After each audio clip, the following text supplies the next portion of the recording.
사도 바울은 예루살렘에 정말 올라가기를 원했습니다.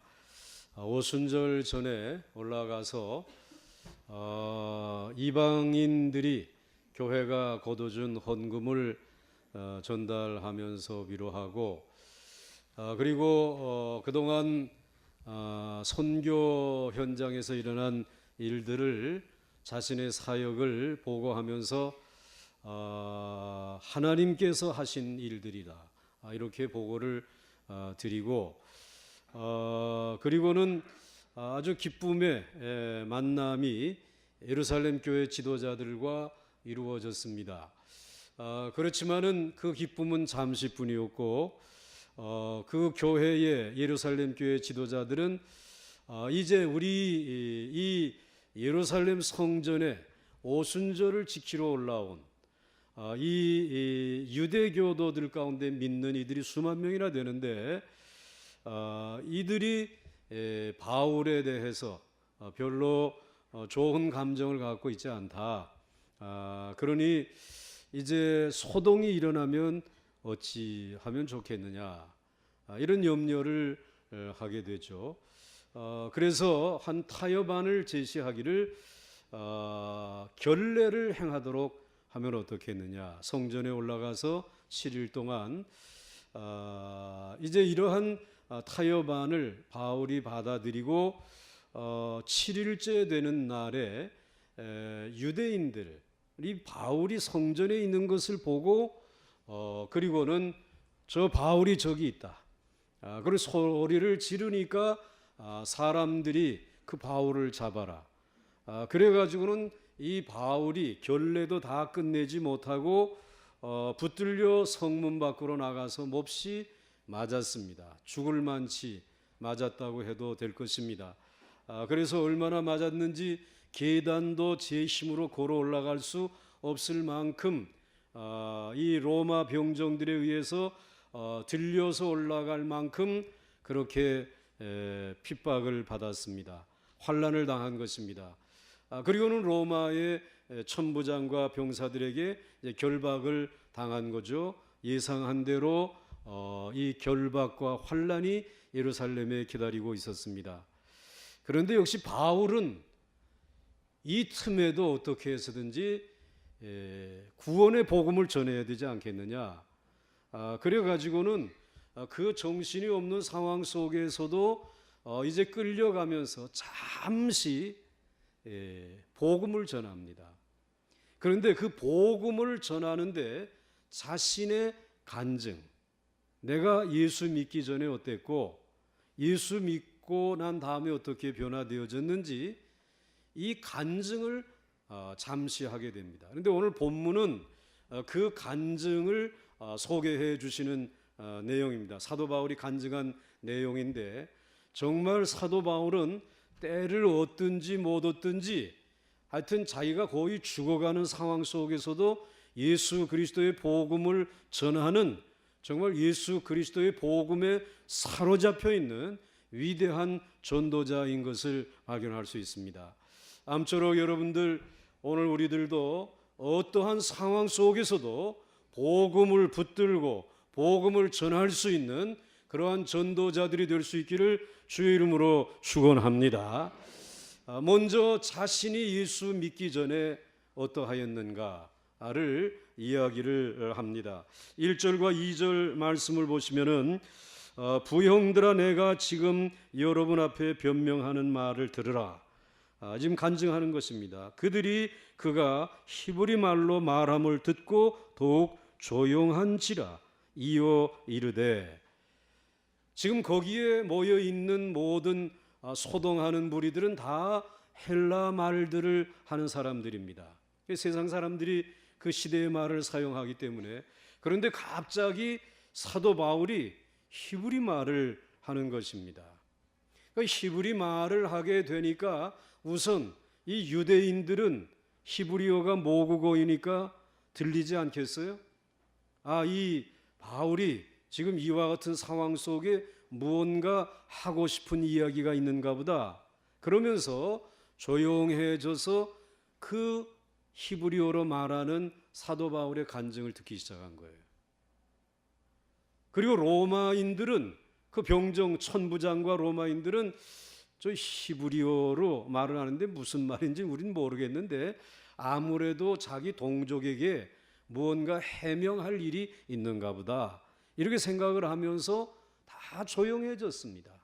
그러면서 오늘 그가 간증한 이야기, 첫째로는 자기 자신이 과거에 어떠한 사람이었는지를 이야기를 하고 있습니다. 오늘 3절 말씀을 보시면은 나는 유대인으로 길리기아 다소에서 났고 이 성에서 자라 가말리엘의 문화에서 우리 조상들의 율법에 엄한 교훈을 받았고 오늘 너희 모든 사람처럼 하나님에 대하여 열심히 있는 자라 말하고 있습니다. 오늘 여기에 나는 유대인으로 길리기아 다소에서 났고, 자신의 고향은 길리기아 다소예요.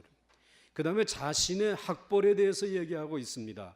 나는 그곳에서 가말리엘이라고 하는 세계적인 율법 교사에게 공부를 하였고 그의 문화생이다 라고 하는 이야기를 하고, 그리고 그렇게 배웠기 때문에 이 율법의 엄한 교훈을 지키는 일에 있어서는 나는 최선을 다했다는 것입니다.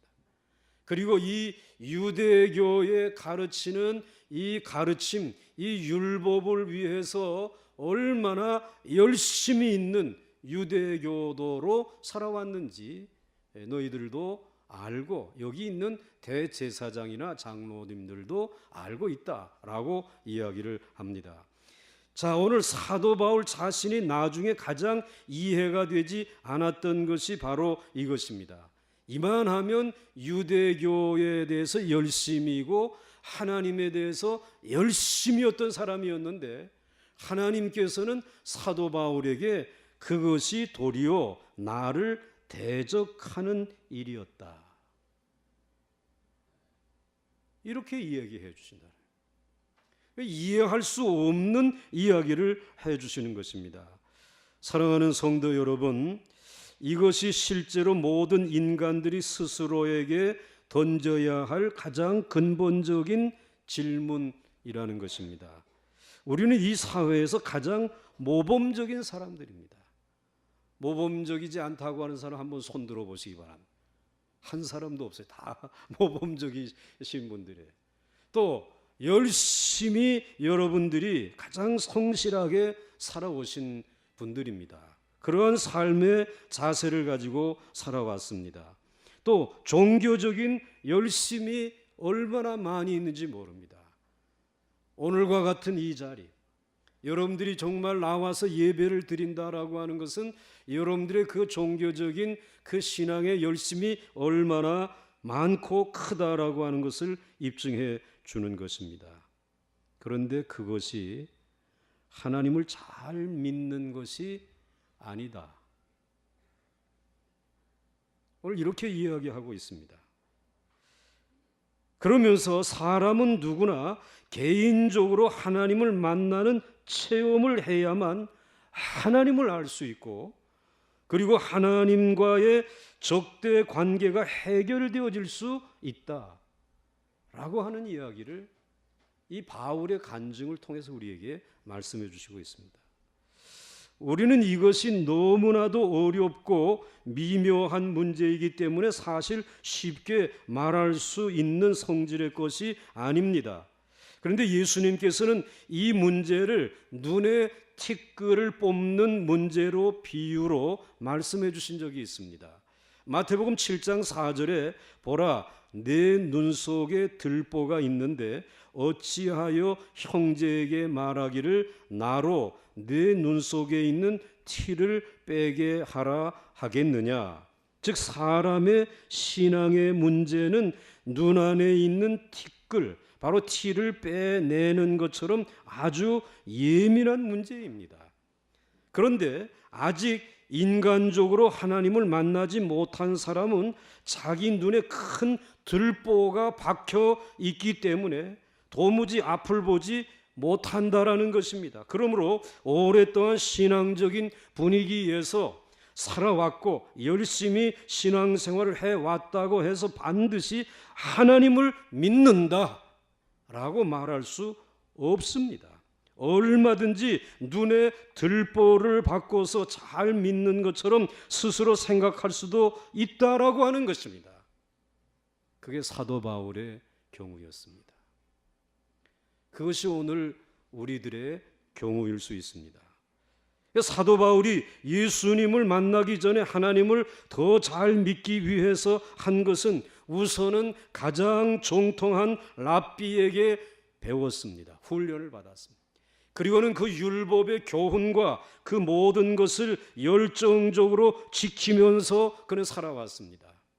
그리고 이러한 것에다가 만족을 얻지 못하고는 하나 더 해야 되겠다라고 해서 한 것이 더 적극적으로 예수 믿는 사람들 박해하는 일, 그걸 잡아서 옥에 가두는 일을 그는 열심을 내어서 하였습니다. 4절과 5절에 내가 이 돌을 박해하여 사람을 죽이기까지 하고 남녀를 결박하여 옥에 넘겼노니 이에 대제사장과 모든 장로들이 내 증인이라. 또 내가 그들에게서 다메섹 형제들에게 가는 공문을 받아가지고 거기 있는 자들도 결박하여 예루살렘으로 끌어다가 형벌받게 하려 가더니. 여러분, 사도 바울은 자신이 예수 믿게 되기 전에는 유대교가 참 진리가 아니라는 생각을 한 번도 한 적이 없습니다. 그저 유대교만이 진리다, 유대교도만이 하나님을 제일 잘 믿는다, 그렇게 생각했습니다. 오히려 예수 믿는 기독교, 이 사악한 종교이기 때문에 온 열정을 다해서 예수 믿는 사람들은 다 잡아서 옥에 가두고 탄압을 해야 된다라고 말한 사람입니다. 이 점에 있어서는 예루살렘에 있는 유대인들과 다른 점이 하나도 없었습니다. 지금 간증을 듣고 있는 이 유대인들과 조금도 다를 바가 없습니다. 또 이것은 대제사장이나 장로들도 다 잘 아는 바라고 사도 바울은 강조합니다. 5절 말씀에 이에 대제사장과 모든 장로들이 내 증인이라. 이게 무슨 말입니까? 바로 하나님을 믿는 일에 있어서, 유대교를 섬기는 일에 있어서, 율법을 지키는 일에 있어서 이 신흥 종교인 기독교를 탄압하고 그리고 그것을 뿌리를 뽑아버리려고 하는 이 열심에 있어서는 이 대제사장과 그리고 여기 계신 장로님들이 더 잘한다, 거기 증인이다 라고 오늘 그를 이렇게 말하고 있습니다. 이것이 사도 바울이 예수 믿기 전의 모습이었습니다. 둘째로 사도 바울이 예수를 만난 것을 이제 간증을 합니다. 사도 바울의 삶에서 근본적인 변화가 일어난 것은 그가 더 많은 기독교인들을 체포하기 위해서 다메섹으로 가던 중에 예수님을 만나게 됨으로 인해서 변화가 일어났습니다. 이 6절과 7절에 가는 중 다메섹에 가까이 갔을 때 오정쯤 되어 호련히 하늘로부터 큰 빛이 나를 둘러 비치매 내가 땅에 엎드러져 들으니 소리 있어 이르되 사울아 사울아 네가 왜 나를 박해하느냐 하시거늘.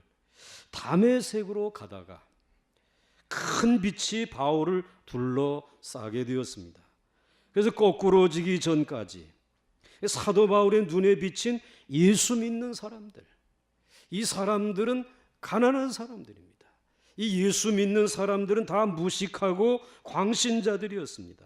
아마 예수 믿는 사람들이 가난하고 무식하고 그리고 광적인 그들이 그저 자신들이 정말 무식하고 가난하기 때문에 기가 죽어서 숨소리도 하나 내지 아니하고 가만히 있었다면 어느 누구도 핍박할 생각 안 했을 것입니다.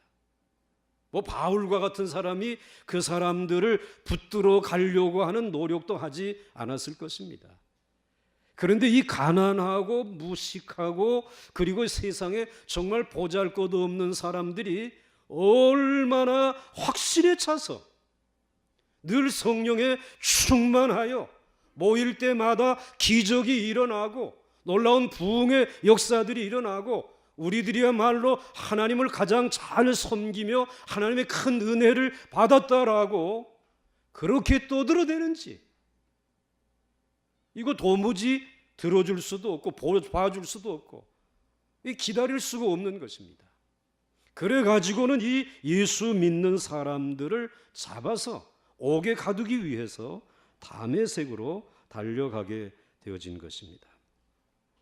유대인들은 왜 자신들이 예수 믿는 사람들을 보면 그렇게 화가 나는지 이유는 잘 몰랐습니다.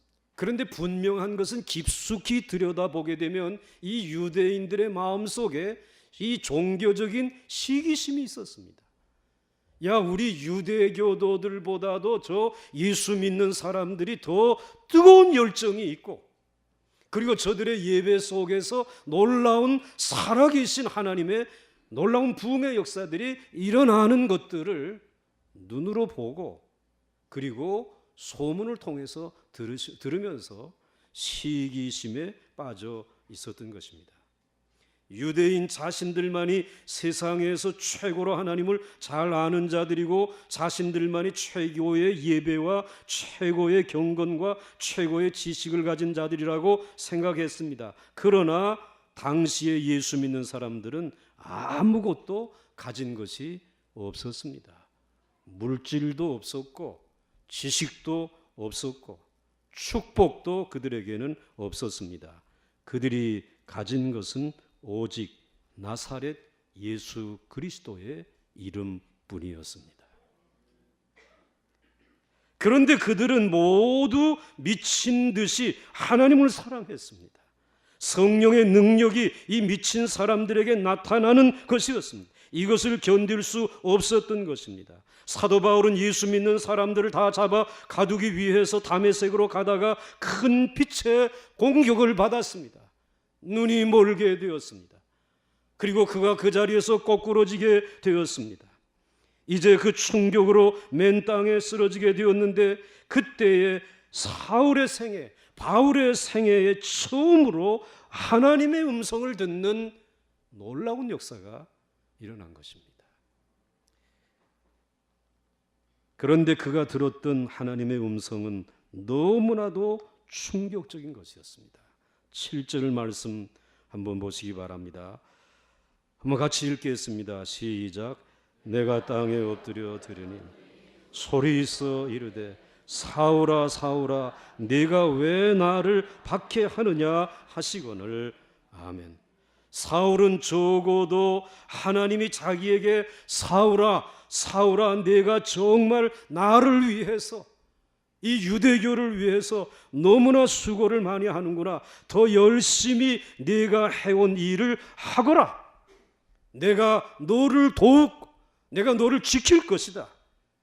이렇게 말씀하실 줄 알았습니다. 그러나 그의 귀에 들린 하나님의 음성은 내가 어찌하여 나를 박해하느냐, 내가 어찌하여 나를 핍박하느냐 라고 하는 것이었습니다.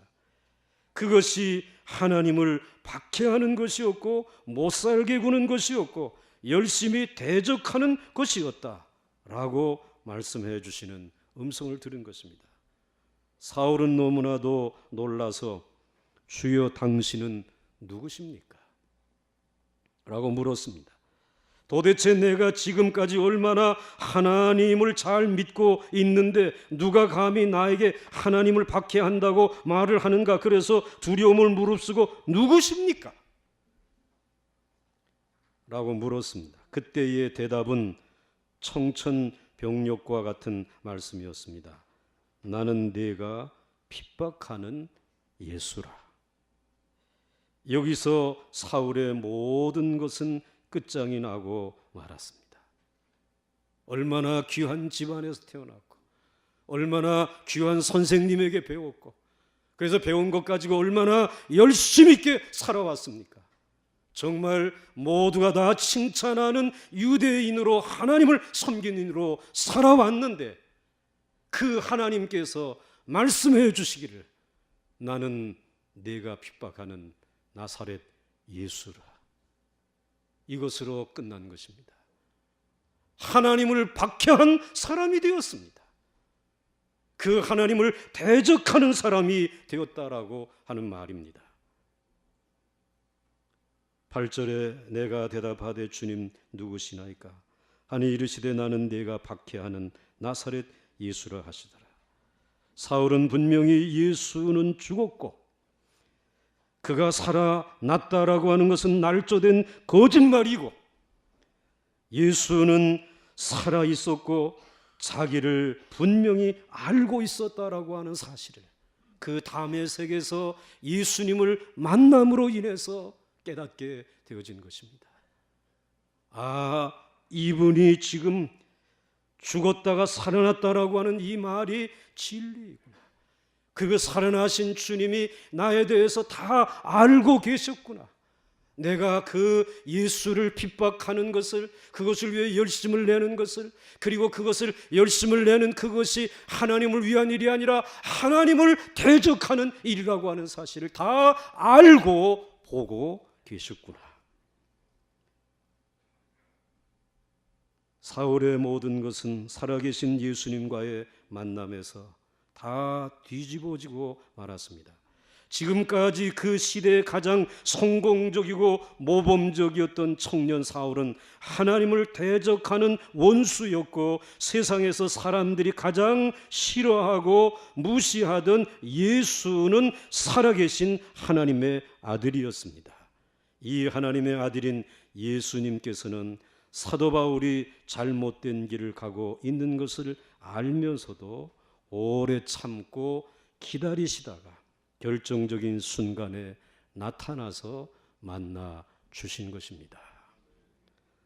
사랑하는 성도 여러분, 신앙이라고 하는 것은 내가 열심히 하나님을 믿는다고 해서 바른 신앙이라고 할 수 없다는 것입니다. 진정한 신앙은 우리가 어느 날 살아계신 하나님을 만나 그 하나님 앞에서 완전히 거꾸로지느냐라고 하는데 달려있다는 말입니다. 다시 한번 여러분에게 전합니다. 신앙이라고 하는 것은 내가 열심히 하나님을 믿는다고 해서 바른 신앙이라고 할 수 없다는 것입니다. 진정한 신앙은 우리가 어느 날 살아계신 하나님을 바울이 만난 것처럼 하나님 앞에서 완전히 거꾸로지는 것, 이것이 바른 신앙이라는. 여기서 바울이 깨달은 것은 이 가난하고 무식하면서 미쳐 날뛰는 기독교인들이 진정한 하나님의 백성이라는 것이었습니다. 이들을 박해하는 것이 하나님의 아들을 박해하는 것이라는 것을 알게 되었습니다. 사랑하는 성도 여러분, 오늘 하나님이 우리에게 원하시는 것은 많은 지식이나 예배나 경건이 아니라 하나님을 만나서 하나님을 바로 알고 그 하나님을 기뻐하는 것이라는 말입니다. 이것이 다른 사람의 눈에는 아무것도 없는 주제에 미쳐 날뛰는 것으로밖에 보이지 않을지라도 여러분 괜찮습니다. 진정한 그리스도인들은 자신들이 그러한 취급을 당하고 그런 눈으로 비추는 것을 전혀 개의하지 않습니다. 왜냐하면 이 세상의 것으로는 도저히 표현할 수 없는 놀라운 비밀이 예수 그리스도 안에 있기 때문인 줄 믿습니다. 오늘도 우리가 알아야 할 것은 우리가 주위에 있는 사람들에게 얼마든지 그런 눈으로 보일 수가 있다는 사실입니다. 혹 세상에서 개뿔도 가진 것도 없는 주제에 하나님을 믿는다고 미쳐 날뛰는 꼴이 정말 보기 싫다라고 하는 사람도 있을 것입니다. 오늘 이 교회를 비난하는 이들은 주로 이러한 생각들을 가지고 있습니다. 개뿔도 없는 것들이 하나님을 믿는다고 주일마다 모여서 골목을 뒤집어 놓고 그리고 온통 세상을 어지럽힌다라고 말할 수 있을 것입니다. 그러나 모든 해답은 나는 내가 박해하는 예수라는 한마디 말씀 속에 다 들어 있습니다. 예수는 죽어서 어느 무덤 속에서 썩어가고 있는 죽은 사람이 아니라 하나님의 영광 가운데서 자기 백성들을 알고 계시며 지켜주시고 보호하시며 복음을 다른 사람들에게 전하게 하시는 살아계신 하나님의 아들이시다는 사실입니다. 우리가 진정으로 하나님을 믿는 순간은 살아계신 하나님 앞에서 꼬꾸러지는 순간입니다. 그분을 만나는 것입니다. 나는 네가 핍박하는 예수라는 이 한마디의 말씀으로 사울은 자신의 위치를 바로 알게 되었습니다. 사울은 예수를 박해한 적이 없었습니다. 오직 예수 믿는 사람들만 박해했을 뿐입니다. 그러나 그것이 바로 예수를 박해한 것이었습니다. 그리고 그것은 더 나아가서 하나님을 대적하는 것이었습니다. 이제 사울 앞에 남아있는 선택은 오직 하나밖에 없지 않습니까? 하나님을 대적했으니까 살 것입니까? 죽을 것입니까? 죽어야지. 하나님을 대적하고 어떻게 살아갈 수 있겠습니까? 오늘 그와 같은 하나님을, 그 주님을 다메섹 도상에서 만나 이제 죽음의 기로에 놓여진 바울이었습니다. 사랑하는 성도 여러분, 오늘 모든 사람들이 들어야 할 음성은 바로 이 한마디입니다. 너는 지금 열심히 돈 벌고 있고 정말 너는 나름대로 잘 살아왔다. 자녀들 기르느라고 얼마나 수고들 많이 했는가. 그리고 정말 그렇게 모든 방면에 있어서 최선을 다했지만 하나님의 평가는 이렇습니다. 실제로는 나를 대적하고 있고 나를 박해하고 있다라는 것입니다. 우리가 하나님 앞에서 꼬꾸러지기 전에 모든 삶은 하나님을 대적하고 예수님을 박해하는 삶입니다. 저는 모태신앙인으로 태어나서 한 번도 교회를 떠난 적이 없고 교회의 중요한 부서를 거치지 아니한 일이 없습니다. 몸이 부서지도록 책임을 맡게 되면은 정말 열심히 충성했습니다. 그래서 교회의 교우들이 저를 보게 되면 청년 때에 저를 미스터 책임, 미스터 김책임 이렇게 부를 정도였습니다. 모든 교인들이 인정해주는 열심가였습니다. 그러나 저는 주님의 일을 잘 알고 있고 열심히 하면서도 정작 주님을 만나지 못하였었습니다. 주님은 늘 뒷전이었습니다. 주님에 대해서 알고만 있었지 그 주님을 만나지 못했습니다. 어떻게 주님과 사귀고 주님의 인도함을 받고 주님의 지시를 받는지 몰랐습니다. 그저 열심히 하기만 하고 결과만 좋으면 되지 않느냐. 그리고 교회에 나오는 모든 분들이 인정해 주니 인정만 받으면 되지 않는가. 그러던 어느 해 여름 주님께서 저를 한없이 낮추시고 무서운 질병으로 연단하시면서 저를 만나 주셨습니다. 그때 제게 찾아오신 주님은 제가 생각한 것과는 너무나 다른 모습으로 찾아왔습니다. 평생을 교회에서 미스터 책임으로 살아왔다면 하나님께서 찾아오실 때에 이제 분명히 무언가 손에는 큰 상급을 들고 그리고 내가 너를 도울 것이고 너는 이제 모든 일에 만사형통할 것이다 라고 하는 이런 축복의 모습으로 오늘 찾아오셔야 하는데 그때에 찾아오신 모습은 십자가에서 못 박히셔서 한없이 피 흘리시는 그리고 저를 불쌍히 여기시는 그 모습. 그 모습은 이미 교회 선생님들을 통해서 다 배웠고 그리고 또 성극을 통해서 또 무슨 교회 칸타타를 통해서 수없이 불렀던 그 모습입니다. 이젠 너무나 잘 알고 있는 모습입니다. 그런데 내 수준이 어느 정도인데 그런데 내게 또다시 십자가의 그 피 흘리시는 모습으로 찾아오시는가. 결국은 그 모습은 뭡니까? 너 죄인이다라는 거죠. 너는 나를 대적하고 있는 자다. 너의 죄를 회개하고 그리고 진정으로 용서함을 받아야 할 자가 바로 너 자신이라고 하는 사실을 미스터 책임에게 교회를 너무나 잘 알고 있는 열심 있는 저에게 그 모습을 보여주신 것입니다. 바울의 버전으로 표현하게 되면 예수 그리스도를 핍박하는 사람, 그게 바로 너라는 것입니다. 그런데 그렇게 찾아오신 주님께서 저에게 다음 물음을 주셨죠. 내가 너에게 무엇을 해주면 좋겠느냐. 그런데 그걸 제게 지금 물어야 될 분은 하나님 아니십니다. 다 아시잖아요. 오늘 내가 뭘 필요로 하는지 미스터 책임으로 열심을 가지고 하나님을 믿고 살아가는 제게는 정말 오며 가며 전염병에도 안 걸리고 넘어지지도 않고 쓰러지지도 아니하고 무엇을 하든지 형통하게 잘 되도록 해주시겠다라고 하는 축복의 광주리를 제게 던져주셔야 되잖아요. 그런데 무엇을 너에게 해주면 좋겠느냐라고 물어오시는 그 주님, 그래서 내게 답변을 기다리시고 들으시는 그 주님, 그 주님을 처음 만난 것입니다. 그러니까 예수 그리스도는 내가 무언가 섬겨서 그분에게 높임을 드리는 그 자리에 멀리 계신 분이 아니라 오늘 내가 인생을 살아가는 동안에 내 열심이 모든 것이 전부인 줄 알고 살아가는 나에게 그것보다 더 중요한 것이 나를 만나는 만남이 중요하다는 사실을, 그 자리를 통해서 바울을 만나 주신 것처럼 저를 만나 주신 것이에요. 여러분 모두는 다 하나님의 교회에 열심히 있는 자들입니다.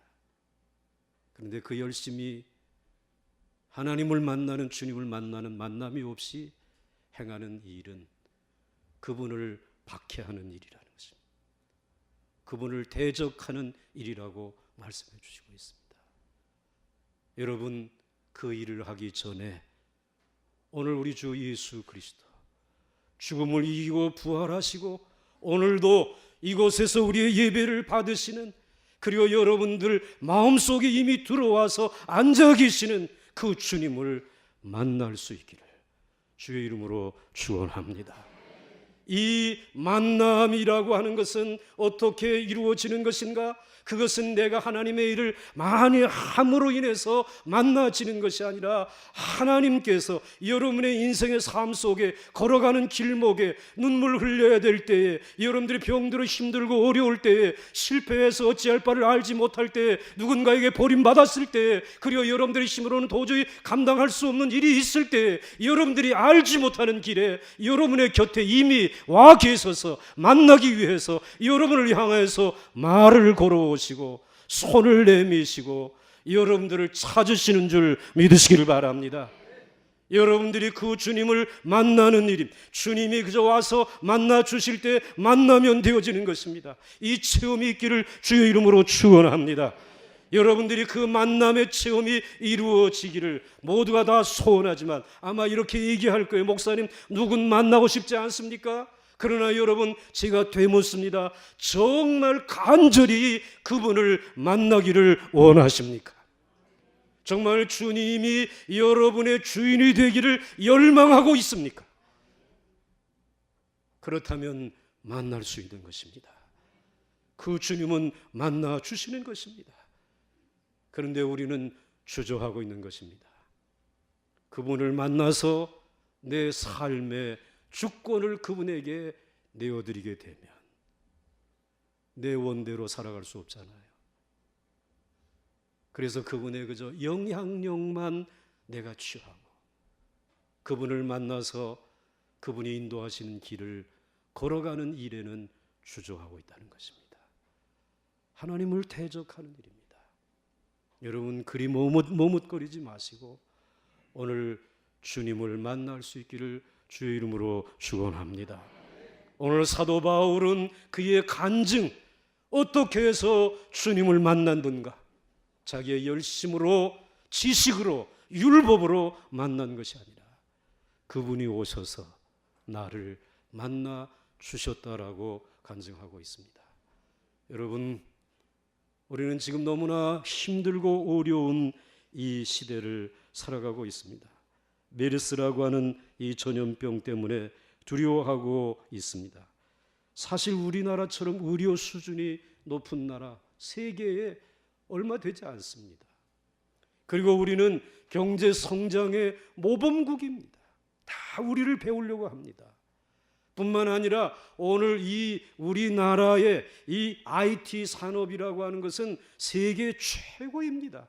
그러므로 어느 어디에서 뭐가 문제가 발생했다면은 심지어는 초등학교 어린아이까지 그 조그만 손바닥 안에 그 정보가 다 있어서 그것을 예방하고 피할 수 있는 시스템이 갖추어져 있는 나라입니다.